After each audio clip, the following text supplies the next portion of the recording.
Silver just made headlines again. It blew past $36 and triggered the kind of excitement you haven't seen in years. The headlines are flying, Reddit's lit up, and the silver YouTubers hyped and hyperventilating. So, is this the moment we've been waiting for? You might not love my answer. So, before you back up the truck or start planning how you're going to spend your Brewster's millions, some of y'all will get that reference later. Let me just say this.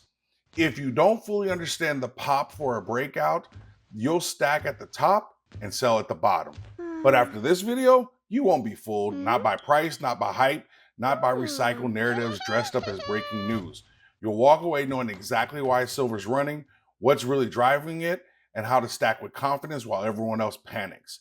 You'll understand what most investors miss when silver moves fast and why smart money stacks slow. Let's go. What is good, Stackers University? It's so good to have you here with me today. Yes, silver is exploding, but we need to be careful not to confuse price with strength. The last 30 days for silver has been wonderful. Silver's up 30% in the last 30 days, gold up only 8%. The momentum is real, I'm not denying that. But what's driving it? Let's start with the data and the stats. Over 21 million ounces of silver were added to ETFs for the first half of June. Meanwhile, physical silver coin sales are down. In fact, the US Mint are way down. For Q1 2025, Silver Eagle sales were 5.46 million ounces. That's a 36% drop from the same period last year. Even worse, that follows a year where the sales had already fallen 30% in 2024 compared to 2023. It's critical that we have a very clear understanding of this point. Stackers like us, we're not the ones pushing this move. It's not retail buyers clearing the shelves. It's ETF money, not a real physical squeeze. These people are not the ones that hold for a long term. These are the folks that make a 10, 15, 20% gain and then exit the market. So for context, that over 21 million ounces that flowed into silver ETFs in just the first 2 weeks of this month, nearly 15 million of that happened in just 3 days. So yes, silver's moving, but the hands holding it, they might be actually shakier or weaker than we actually think. Understand that this is why you won't be fooled, because you know that the difference between a price chart and a strong foundation. Price movement without depth is just simply noise. Momentum without structure is just a setup, not a signal. This is critical because some of what we're seeing right now is the old adage, narrative often follows price. And what I would add to that is, but the story never changes.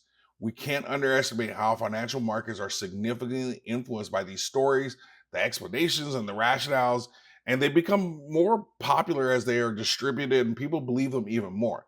So let me give you an example. Let's play a little game. Every time silver pops, what do you hear? There's a shortage, JP Morgan's suppressing it, solar demand is exploding, it's real money, the reset is coming. We've heard this exact playlist during every single silver surge since 2010. Here's the truth. The narrative doesn't drive the price drives the narrative. And the louder the story, the more people jump in late. You won't be fooled by this because you've seen this movie before and you remember how it ends. Just look at Platinum's latest move. It spiked from the 900s to 1270 or so in a matter of weeks. Why? Was it a massive industrial demand? Did China dump their gold for platinum? No, we were initially told that, and I shared this on the channel as well, that it was Chinese jewelry demand. And while that was accurate and impactful, it appears that the real driver was future market role mechanics and marketing hype, which Jeffrey Christian over at CPM did a wonderful job of breaking this down last week. So that doesn't mean narrative can't continue to push prices higher, but that does mean you can't be fooled into chasing platinum prices.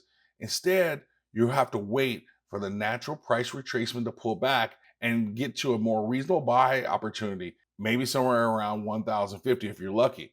So don't fall for it. Price can move fast for reasons that have nothing to do with long-term value. As we've experienced with silver, it can remain stuck or in a lower price regardless of its value. The next point. Now, make sure you don't get hurt falling down when you hear this, but you actually don't want silver to go parabolic, at least not yet. If you're listening to folks telling you that this is the time when silver goes parabolic, then you probably should start planning on selling your stack and locking in profits. Here's what I think they are missing. If silver goes parabolic now, that means the bull market is probably over. because silver makes that biggest move at the end. I don't think that we're even close to this bull market being over. Think about it. What happens when assets go vertical? They burn out, they peak, and they crash. Just like in 2011 with silver, just like in 1980, you know the history. We don't want that, at least not yet. We want it to stair step up. We want silver to consolidate, pull back, test support, then make moves higher. Why? Because each step builds the base for something sustainable. On top of this, we also have to compete with investor recency bias as that kicks in now. We can't underestimate the number of people who are waiting for silver to break out at 35 because the last time silver broke out at 35, it went straight up to $50 in a very short period of time. And that's what they're expecting to happen again. Instead, what we really want is for price action to provide support levels that raises the floor in silver price so that it stays elevated or at a newer, higher level going forward, even after the bull market. We don't want this one time kind of spike. But guess what? You're not going to be fooled by this latest price action because you know that staircases lead to higher floors and spikes lead to exhaustion. On top of all this, unless the tooth fairy is real, a recession is coming. The data is already whispering it. The bond market is blinking red. Inflation is sticky. Rates are choking growth. Commercial real estate is cracking. Consumer debt is rising. And tariffs, who in the heck knows what's going on with that? So let's be real. Unless the tooth fairy is real and economically some kind of magic happens and we have a soft landing with unicorns that dance in the street, we're going to have a recession. And what happens to silver in a recession? It drops. Not always, but majority of the time. Check the tape. Here's a slide. 2008, silver got crushed. 2020, same thing. We have to remember that most people see gold as a lifeboat and silver is the sail. And you simply can't use the sail during a storm. Again, don't be fooled by this, and you won't be fooled by this because you know that silver often stumbles before it surges. The stumble will be one of your last great buying opportunities. And on top of that, the recent COT report shows that commercial banks have their largest net short position since 2020.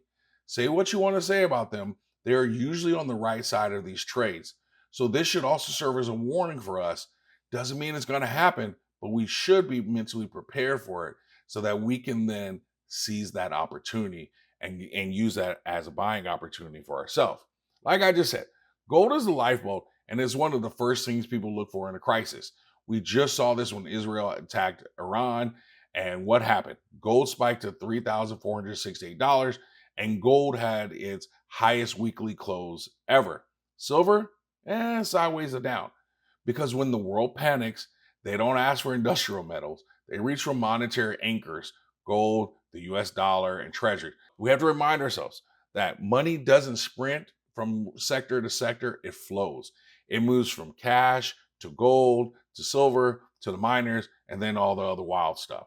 It was nice to see silver close this kind of semi-important gold to silver ratio from 100 to 93 to 1. But that's more about silver getting engaged, just getting started. It hasn't really arrived yet. And honestly, that's what we want. We want to see this slow and steady approach. The longer silver waits, the bigger it can launch. Many of you have heard the expression, the bigger the base, higher in space. I want silver to chill for a little while. Seriously, I want it to test 38, pull back to 34, consolidate, and then build momentum again. Why? Because that's how markets tend to move. This is exactly what we see in Elliott wave model patterns. This way, when silver finally breaks out of that cage, for real, it won't be a quick spike to 50 and a dump back to 33. It will be a continual stair step higher and higher. It will be the kind of run that blows your mind and changes your finances, a change that sticks. So no, I'm not selling, I'm not buying, and I definitely wouldn't chase. Instead, I will let the market do what it does, retest, and then buy depending on the situation.